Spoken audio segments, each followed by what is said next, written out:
Going. Okay, thank you, everybody.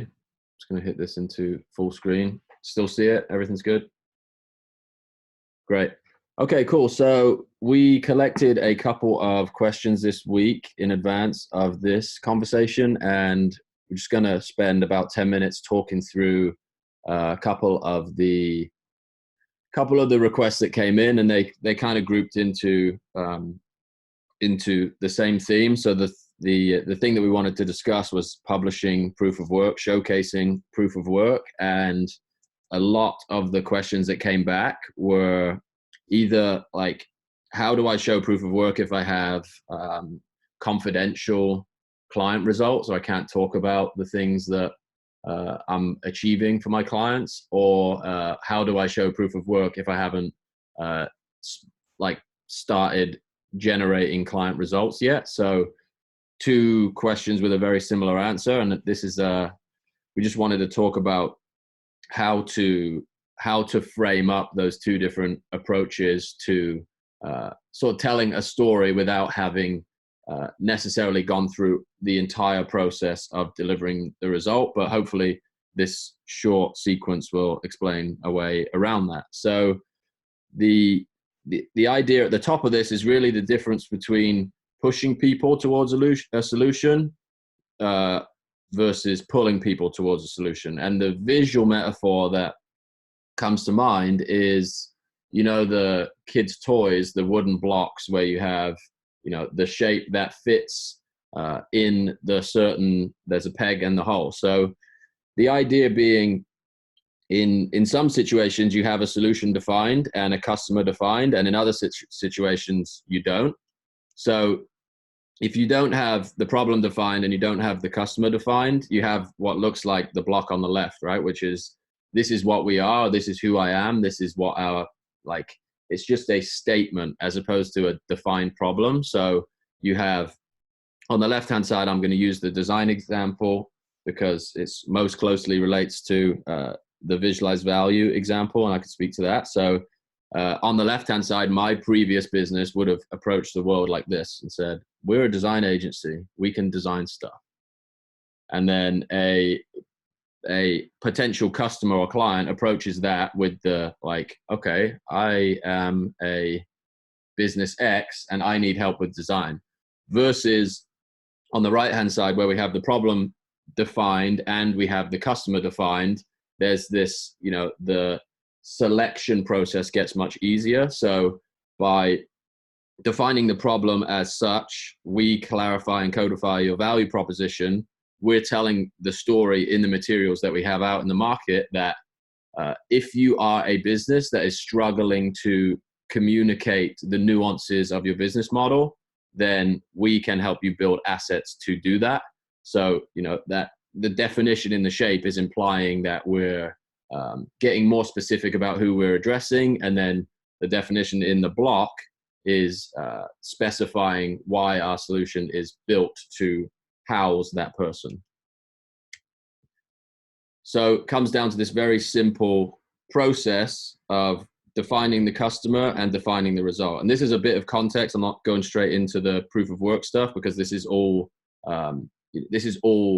leading up to how you can produce proof of work. You have to have this foundation in place if you want this proof of work to resonate with the people that you ultimately want to work with. So the left-hand side is this customer definition and the right-hand side is result definition. And there is nothing wrong with this taking time to figure out. So just speak to my personal experience in this area, the figuring out the types of people you like working with and the problems you like solving is not necessarily something that strikes you like a lightning bolt, right? It's just a process of narrowing in on both of those things over time. So, on the left-hand side, this is the, all full service creative shop on the outer left edge. And as you move in, it's getting more and more specific. The outcome is getting more and more defined.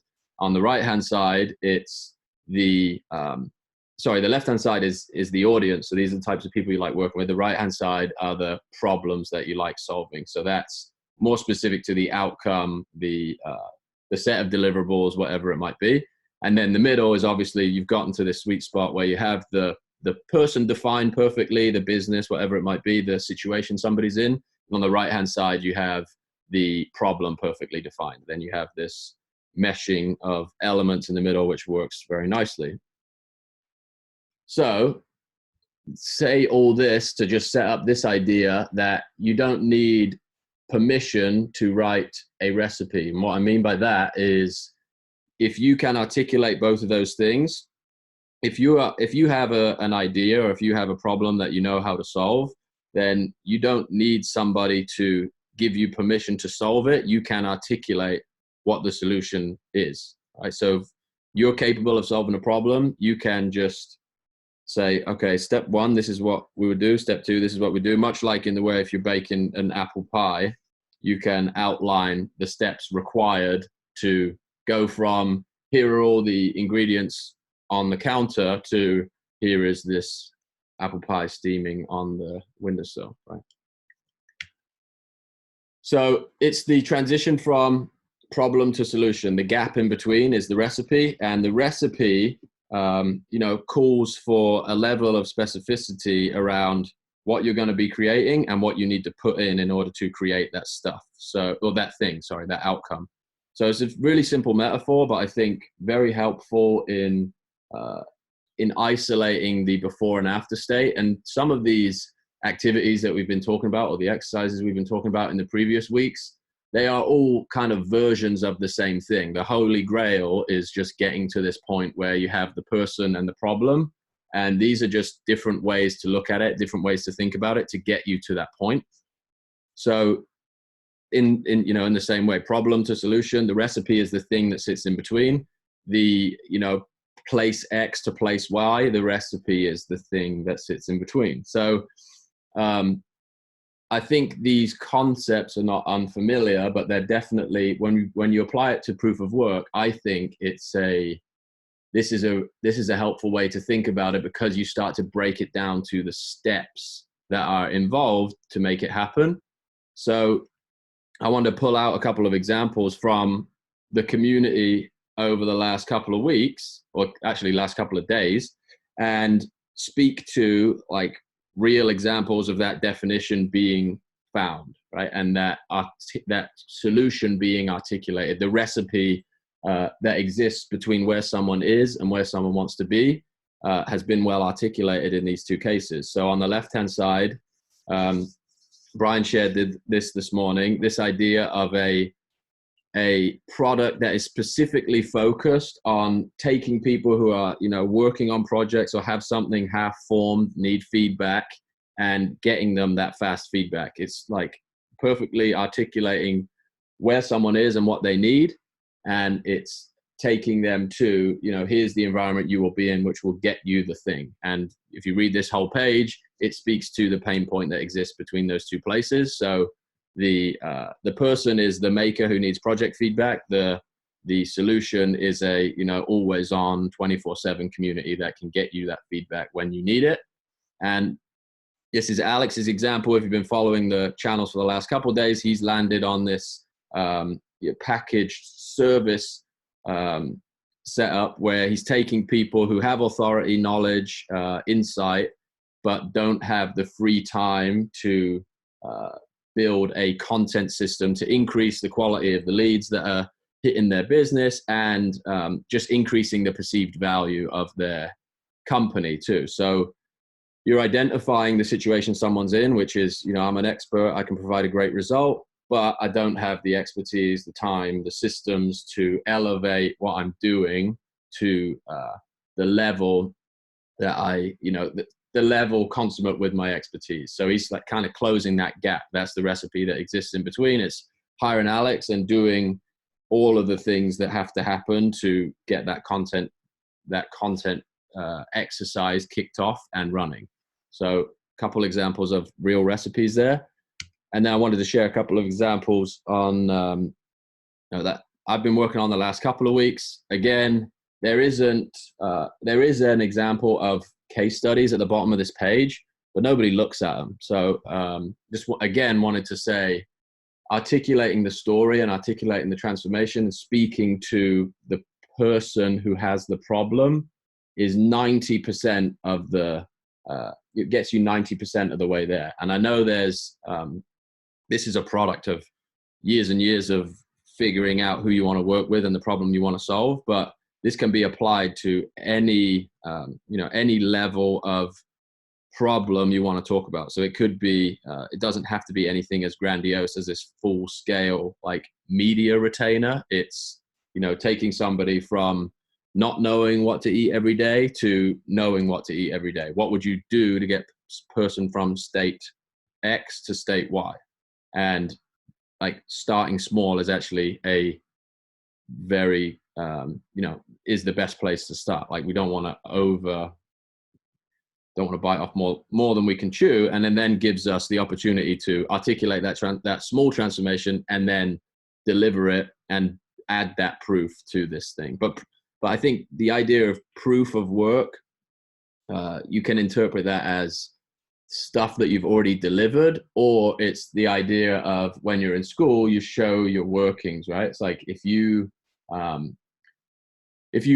any hypothetical situation, there's a lot of stuff in the design community that's really done a good job at this. It's like if you see a product that you don't necessarily agree with the way it's designed, you don't need to ask anybody to redesign it, right? You just take it and say, here's what I would have done differently about this, build the thing, annotate whatever medium makes sense for you, get on a Zoom thing and like design it live and talk through your process. The idea is, if you can articulate how you would do something differently, how you would, the recipe that you would design to move someone from state A to state B, that's what qualifies you, not necessarily the outcome, the result, the client proof. Before you have that, there's definitely things that can be done to speak to, your point of view on how to make that transformation happen. And a couple extra slides from the visualized value consulting side. Like none of this is client examples. It is purely the theory, the system, the structure that exists behind the process. It's not me showing examples of work that's been done. And then oftentimes, this not being specific to a client or not being specific to a business is helpful in helping people kind of insert their own context. So they read all of this in the context of their own business and overlay what that might look like for them, as opposed to trying to connect with a case study that doesn't necessarily feel like it's too disconnected from what they do potentially, or it's too close to what they do. So you're better off with this, approach as a recipe, as opposed to showing the finished product and asking people to try and like understand what happened behind the scenes. So you're just completely exposing your process, how you think about getting this result, how you, again, transfer somebody from state X to state Y. And another example, this is, you guys have seen this if you watch the productized service business, there's 4 stages to this process. Here's where we start, here's what we do second, here's what we do third, and here's what you get. There's a whole other office hours on this product. If you haven't seen it yet, it's called Productizing a Service Business. I think it's number 4 or 5. But again, this was an exercise that we put together before we had a client, and we just articulated what it would look like for somebody. And, this is what landed us the opportunity to keep doing it for people. So you can articulate this stuff without permission. Cool. Okay, then. So the next question, and this is this is completely different from what we were just talking about, is we got asked about how Mighty Networks and like the decision to use Mighty Networks and why like content being used in tandem with a community is a good idea. How do we think about it? And this is just a couple of thoughts around why we think it's been, a good upgrade and evolution of this product to have content sit alongside a community. So a couple of points I wanted to share. The first being, like having a curriculum or having, you know, this shared understanding, all consuming relatively similar media diet, especially in service of a like a business objective. You have this common language and common understanding and this compounding benefit to discussing things. So like the homework assignments or um, watching an office hours and discussing how a concept relates to your business versus somebody else's business versus somebody else's freelance career is helping those concepts be you know, better discussed, more fleshed out, more understood as a whole. So one of the reasons I think it was a good move to make that content more accessible and structure it in a way that people can follow in order is to create that common understanding. Asynchronous learning is obviously a huge one. This is less about what we're doing, but just in general, having the ability to you know, make this content available wherever you are in the world, whatever time of day it is huge. And this the Mighty Networks platform in particular, now we have stuff organized in a curriculum. You can see where somebody is in that curriculum. So over time, our intention is to understand, you know, how much of the content, the material has been consumed, and then that will help us understand, you know, where somebody is in their journey, what they might need help with, or what they potentially should be looking at, you know, as a like foundational education before you know, moving to a certain step of the process or asking a certain type of question. And then the last thing, something we've been working on, taking feedback from everybody, is this idea that Slack, that, you know, is just this fast moving, fast paced environment where questions are flying around. There's a lot of value being exchanged, but it's tough to keep up with it. And honestly, we want people to use it to get value as they need it, as opposed to it feeling like a, you know, a distraction and you're missing stuff. So we wanted to share something we've been working on that front, which is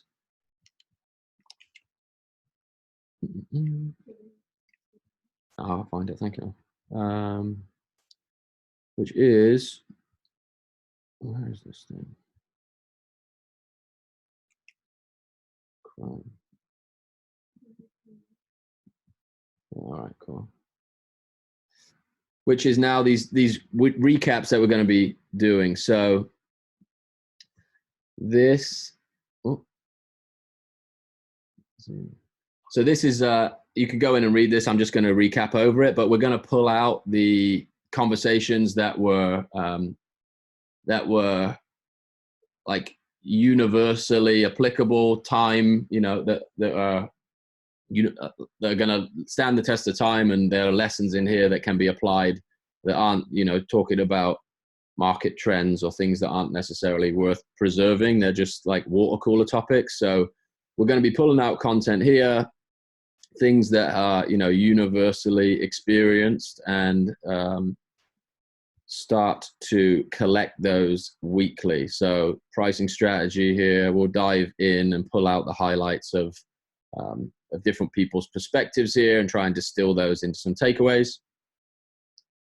And then some more specific stuff like tactical things that are going on, like people that are using specific platforms. And this will all be indexed and searchable in Mighty Networks. So if Slack is an overwhelming environment or there's too much noise there, then you won't miss anything by just coming in here once a week and reviewing these recaps of the things that happened that week. So excited about that. Would love you guys to have a look and give us some feedback. If there's anything in there that that you want to see more of, less of, let us know. We'll do our best to incorporate it. And then, yeah, I think that's everything. So going back to our original discussion, I think more of the questions will be around the proof of work stuff. So I will open the floor.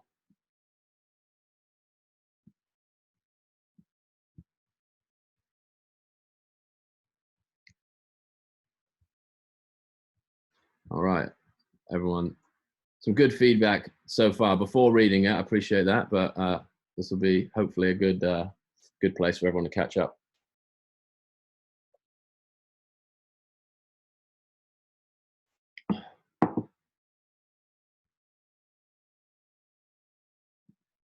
We finishing early today?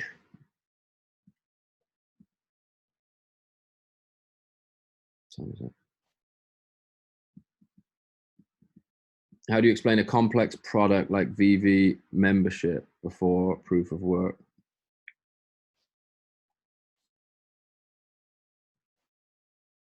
You know, I mean, some of these, so VV membership, that product is some products are products of proof of work, not to get too meta, but I don't think the VV community would grow at the pace or, you know, have the um,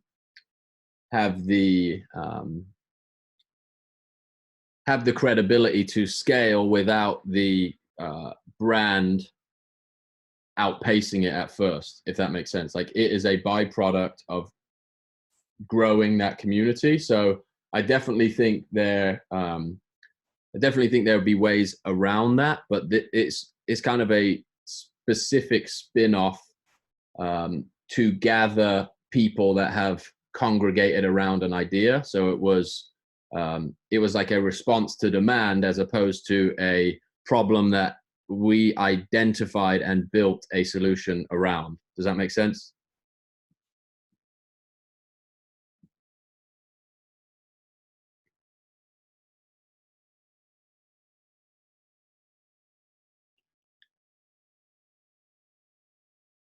Oh, okay. So to go back, and Roberto asked a question as well, saying, "What were the early barriers? Can you tell us about breakout moments and in terms of proving your work?" And Kati says, "How did it all start at first?" So it's a good question that will kind of frame up some of these things. So the original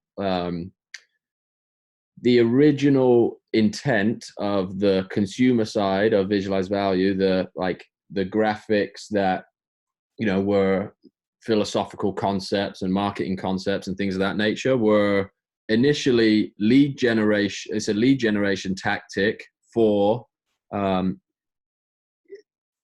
getting consulting clients that needed help graphically representing their ideas. So the initial idea came from, you know, I was doing this stuff as kind of a byproduct of the marketing and design work that we were doing at the time. So this was this such kind of stuff that we would just throw in. It was never the product. People would approach us for like campaign work or ads or you know, branding or any kind of creative ask. And in the process of delivering those assets and having those conversations, we would build these like visual systems to explain, you know, where their position is in the market, how to think about their customers, like what their competitive advantage is. And all of those graphics were kind of part of our process, but never the final deliverable.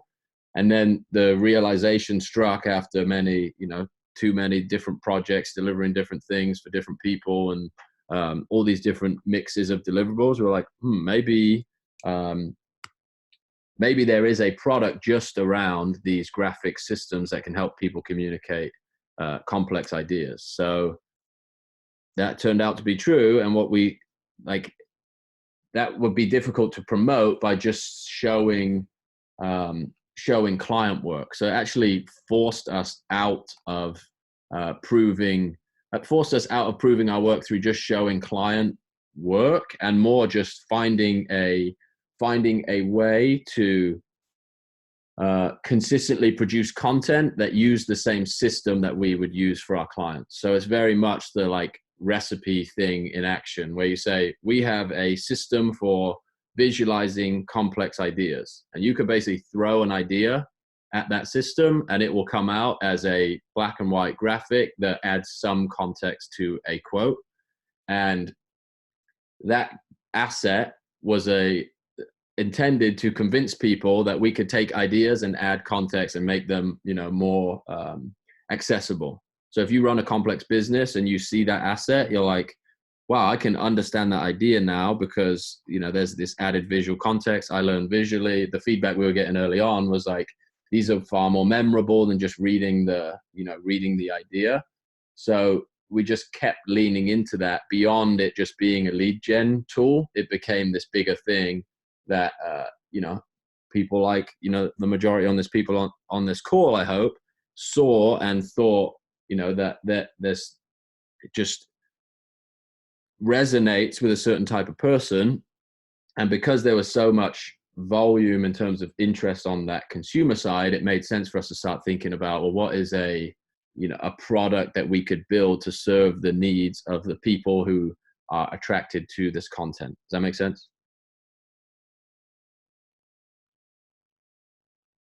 Okay, we got a few more here. Yes, Roberto, absolutely, mate.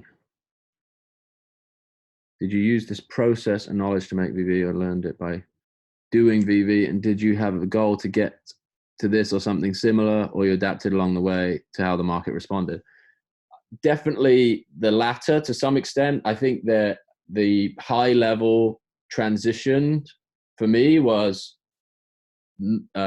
quitting a corporate job 3 years ago, coming out of that job and trying to directly imitate the model that I'd left for some idiotic reason. I was like, I could do this better than the guys that, are employing 12,000 people to try and do this. Just untrue and like completely just an arrogant assumption on my part. So trying to do that same, like trying to service clients as broadly and as, as time intensively as they expect to be serviced from that environment was the initial approach. After 3 to 6 months of that, got completely burned out, and then started to think about narrowing it down, trying to identify things specific, like creative deliverables specifically that I think we would have an edge in delivering. Like we're never going to be the best. I'm not saying it's impossible, but based on what we cared about at the time, like being the best, video production agency in the world was just not even close to ever happening based on our interests and resources and all of those different things. So started to narrow down after realizing that being super broad and everything to everyone wasn't going to work. Narrowed that down to, services specific to, this graphic style and these deliverables that have a very specific objective on the client side. Then built the productized agency with a friend that you can see in a couple of office hours ago. So started to understand like, okay, there is a better way to, structure a service business, and it doesn't have to completely ruin your life if you set rules up front and you have you move from the push model to the pull model. So that was that like realization where when that paradigm shifts, it definitely has a positive impact on your quality of life. So that's another realization. And then after that, the next kind of ladder was like, well, how about digital product, scalable product, network effects and things that you can build that you can deliver value to more than, whoever's in a conference room at one period of time. Like starting to just think and not like do this too aggressively, but just experiment with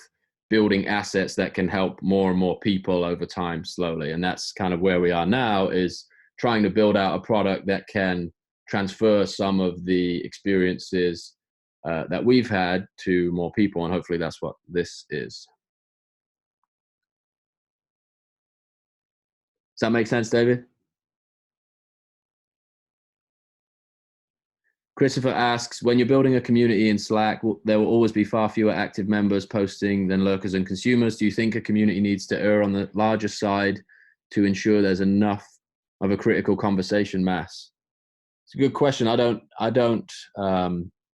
I think we've had good engagement in the Slack since it began. And there was, at one point, 50, 100 people. I think there's kind of a 2%, or I can't remember the exact percent rule, but 90 something and single digits are the producers, with 90 something percent being the consumers.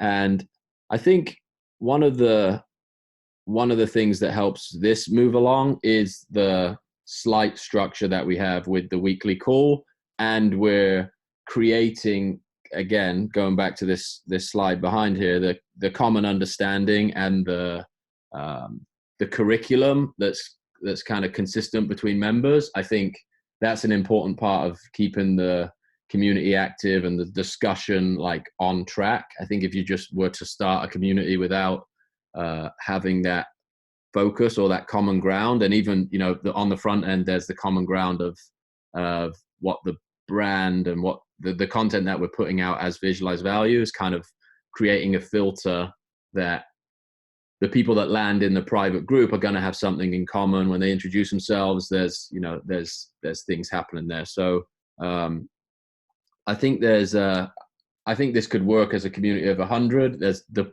bigger problem is when it gets much bigger, and we're obviously experiencing just and trying to introduce things to make that transition as you know, like make that a more valuable transition rather than it being something that puts people like overwhelms people. So we're trying to build systems for that, and we're even like talking about platforms that would better manage that stuff in the long run too.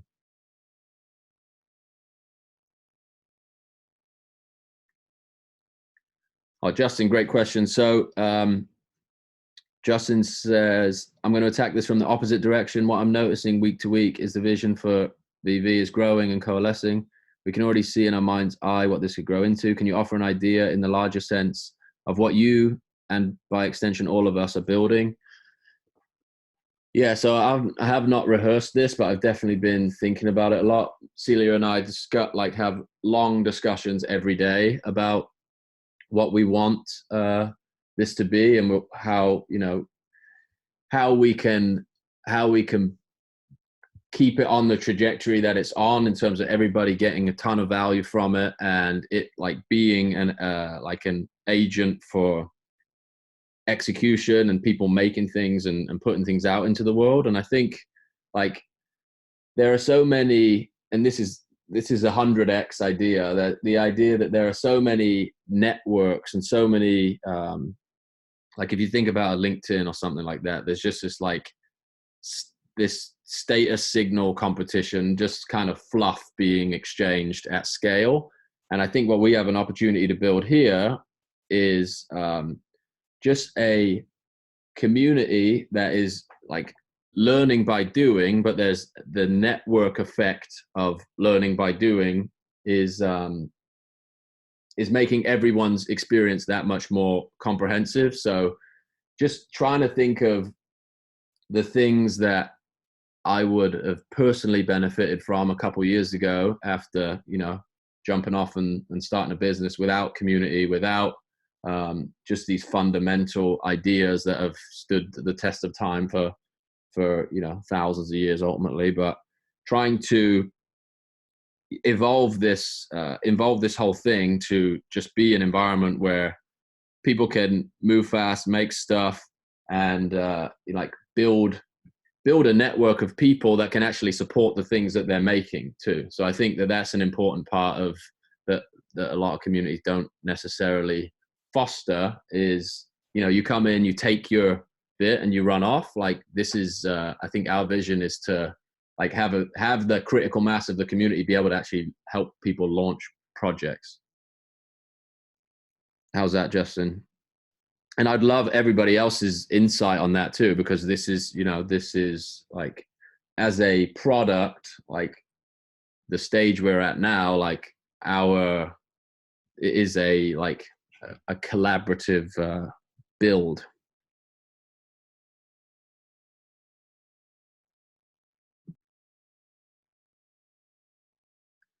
Kati, I think your question about creating a membership community,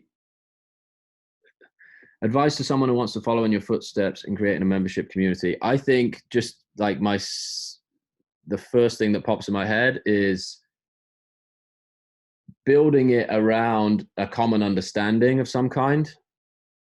And that's a broad answer, but I think the the curriculum or the values that are like pre set into everybody that joins this community. It's like the filter that exists on the front end of this is so powerful in like getting amazing people together. So the content and the, you know, content used loosely, but like how you the asset that people gather around, and that might be something that already exists, is going to determine the quality of the community. So that's where the energy needs to go, and then the community kind of does the work for itself. If you're trying to build it the other way around, it's much more difficult. You want an asset that filters great people into the community, that, you know, broadcasts what you believe in and tries to amplify that in the world.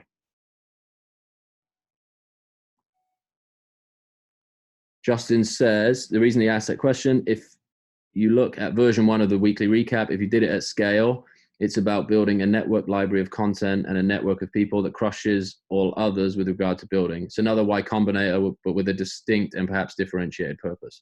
Yeah, I agree with you, Justin. I think that world is something that is, I don't have a lot of personal experience being in that world, but just tangentially, and, you know, people that reasonably close with have gone through similar environments, and there are things that are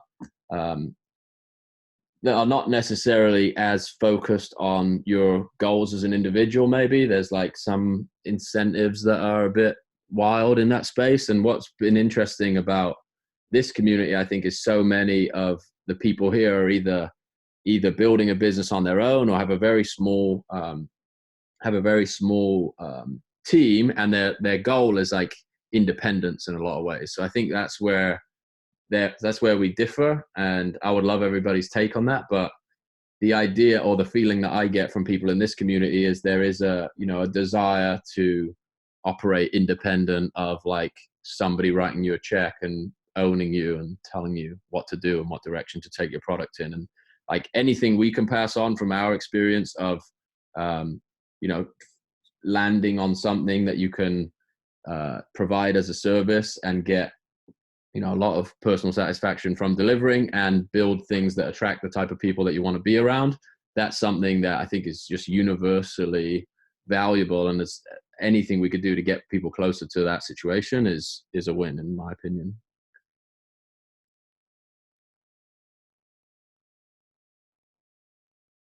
Yeah, Christopher, I don't know the answer to that right now. I think with our current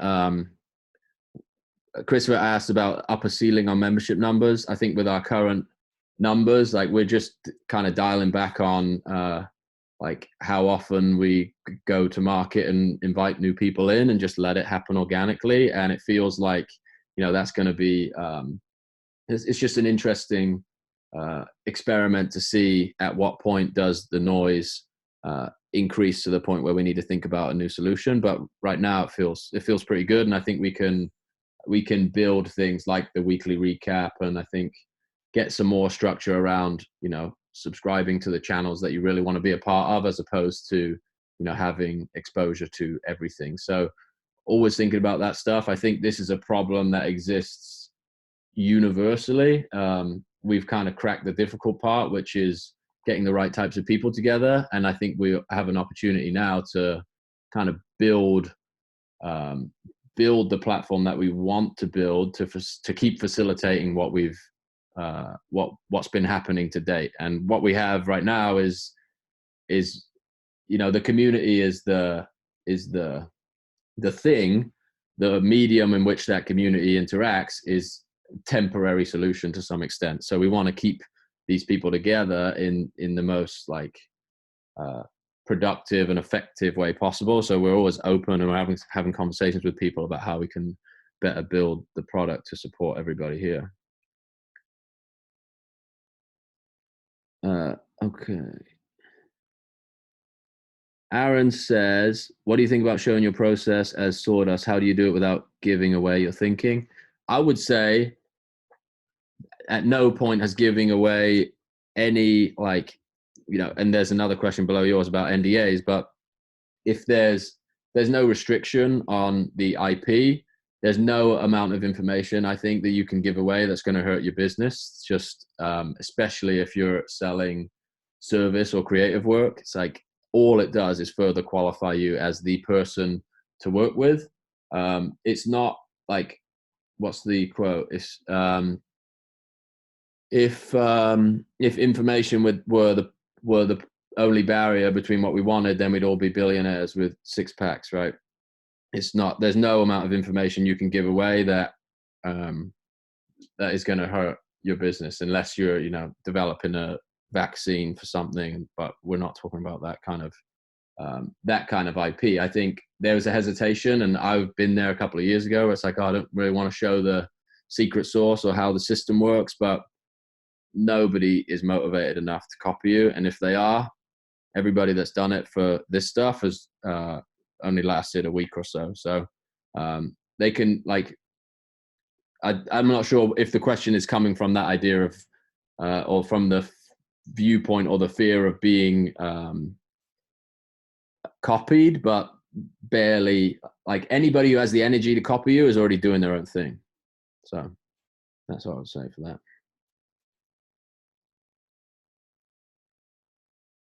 And then the next question around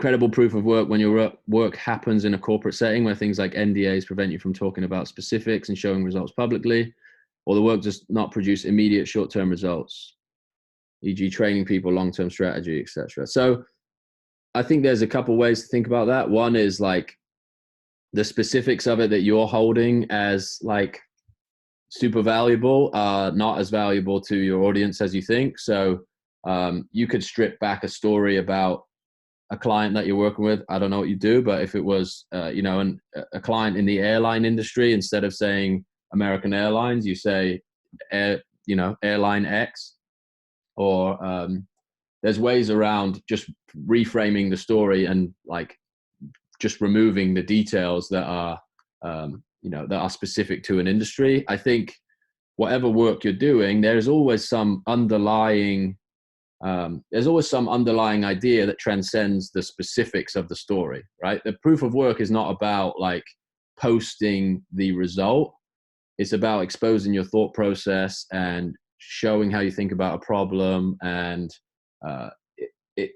your thought process is what people are buying, and the way you attack a problem versus like this specific outcome of this exercise that happened. So if you think about it that way, there's things that you can remove from that story, I imagine, that would completely absolve you of any legal implications. So, and I'm happy to talk more specifically about that, because I got plenty of work in my book from a long time ago that is under NDA, and there are ways to articulate that in a way that it doesn't expose you to those kinds of problems, especially if it's strategy work and it's not like, a creative work or something that, an object that you have to look at. So you can retell those stories without the specific details and still expose your talent and all of those good things.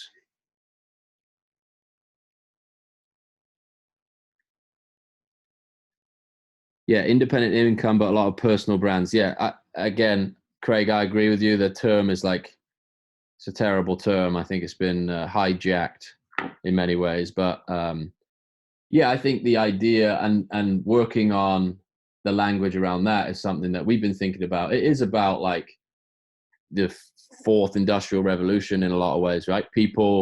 There's like, it seems to me like as a trend, either businesses get much bigger, so you either work for megacorp, or you are person X and you're very specifically known for this one thing. So whatever that language ends up being, how we position around that, those are the types of people I think that, one, have grown this community very like rapidly and continue to give a lot of energy to it.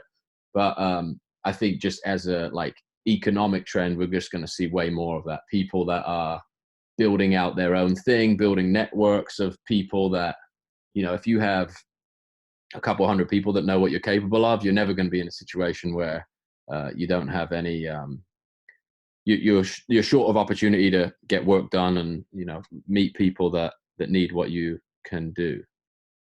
Yeah, a lot of people are not a fan of personal brand term. We'll figure out a new way to say that. Yeah, Christopher, that'd be cool. I look forward to that conversation. Um, Proof of work examples. I can pull a few together. The one that pops in my mind is one that I think I saw when I was like um, back when I was working in an agency. There's an agency called Fantasy. I forget the URL of their portfolio site, and I don't even know if they're still doing this anymore. But they used to do these really great like fake case studies. So they're like a product design shop, and this put the idea in my head, and it's been stuck in there ever since. They basically said, look, what is wrong with the online booking experience for air travel? And then they would just completely redesign the entire thing. So they build these like beautiful prototypes. um, this part of the ticketing process is broken, and this part of the um, you know bag allocation is broken, and like transfer flights and comparing prices. So they saw a problem, they articulated a solution with the set of skills that they had as a collective group, and they then had the product pretty much built without having to build any of the back end or invest millions and millions of dollars. But they could take that thing to an airline and say, hey, we've solved this problem in theory. Just give us the resources we need to build it, and you then own it. And that same idea applies to especially in smaller markets. You don't If American Airlines buys an idea off you, then you only get to sell it once. But if you're solving a problem that occurs on a smaller scale in a lot of places, you don't have that same restriction, so you can sell it many times.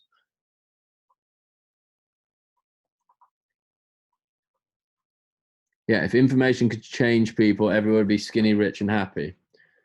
Yeah, that's very true.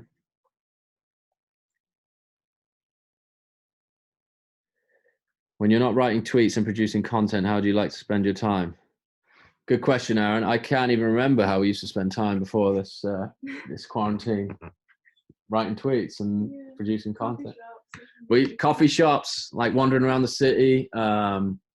We like to watch a little bit of HBO, don't we? Yeah. Walk the dog. Yeah. Usually making content, walking the dog. Yeah. No, we like travel a little bit and try and get out of the house, but we're trying to actually move to somewhere a little bit more rural after this whole thing has passed by, hopefully. So get outside a little bit more, but we don't have any like intense hobbies, do we? No. Blank stare back for that one. What is currently inspiring you?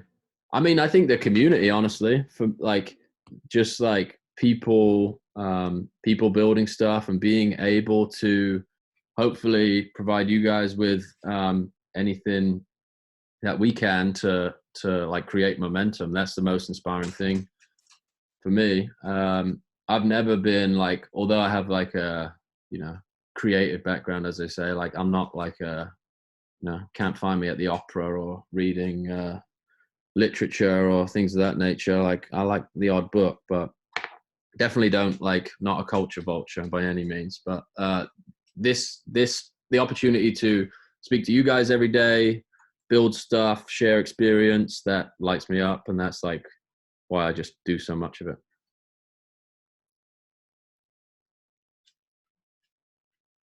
Yeah, fantasy.co.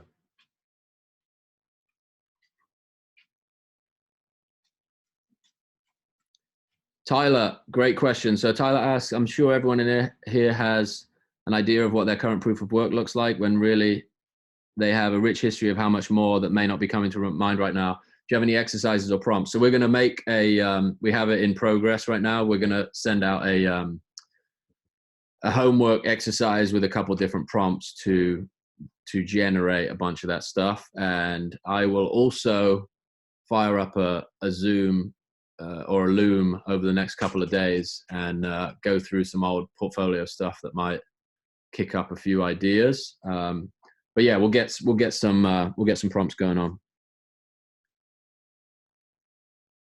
Yeah, ideas over execution, ideas multiplied by execution. Yeah, this is there's, I think also like maybe there's a something that we want to figure out a way to facilitate is other people looking at each other's businesses. So I've done this in person a couple of times where you'll sit down with somebody and tell them what you do at a very high level, and they're like, well, surely you do that and that and that, and you understand this, and you can take this from here to here. You're like, yeah, obviously. But they help you dig those ideas back out. Alex asks, what have you found to be the most effective way of presenting your proof of work while avoiding another typical case study presentation? I got 5 minutes left. I'm going to answer this. I got to do a podcast in 5 minutes, so I got to jump off on the hour this time. But Alex, the idea of presenting proof of work while avoiding typical case study presentation. First, I would love to know what you consider a typical case study presentation, because those are always what we've all seen as case studies are very different. Let me show you a what was it called? Let me show you an example of a case study I helped a friend of mine build. So this is a little bit longer than your typical case study. I think it's like 20 slides long or something, but it's showing the case study through the lens of the way the business is structured and the way they describe their process. So this is explaining what and why. I think case studies normally focus on, here's the number they were at, here's the number we took them to, or here's a screenshot of this and a screenshot of that. It's less effective than saying, people, we work with this couple who wanted to build a business that supports a lifestyle of freedom. Why? Because they want to serve people that love food, not cooking. Excuse me. And we took them from 40 grand a month in revenue to 137 grand a month in revenue. From overwhelmed by business decisions and their momentum waning to flawlessly executing in their zone of genius and growing each month. So again, there was an office hours a couple of months ago. It's like, case studies should be, this is what it was like before us, this is what it's like after us, this is what it's like before us, this is what it's like after us. Could be that could be a mental transition, could be a financial transition, could be a process transition, could be a time transition. Just focus on those comparisons, because everybody understands a comparison, right? If you're buying a washing machine, you put them both next to each other. This one does that, that one does this one does that. Sounds simple, but it's been the most effective way I've seen for like quickly communicating what you've done. Because a case study without articulating where someone was before is not necessarily that useful, right? So I can do a bit more of a spin through this for you, Alex, and help out with that. But essentially, it's taking them through a lot of different specifics that applies to the way these guys work, and then you have a template where you can articulate the differences between all the different. You do the case study once, and then you put all your different clients through the same case study format. So again, an asset that you can keep leveraging. All right, I'm gonna have to. Oh, perfect. All right, good, man. Yeah, sounds good. I will. We'll follow up with the homework, and we will also. What's the other thing we promised we would do? Oh, some proof of work stuff and how to generate those ideas. And yeah, we'll see you guys in Slack and on the Vault. Give us your feedback on the recap as well. Looking forward to hearing that. Thanks, Jack. Thank you all. It was good fun. Thanks for spending your evening here. Thanks, Jack. Thanks, guys. Thank you. Thank you.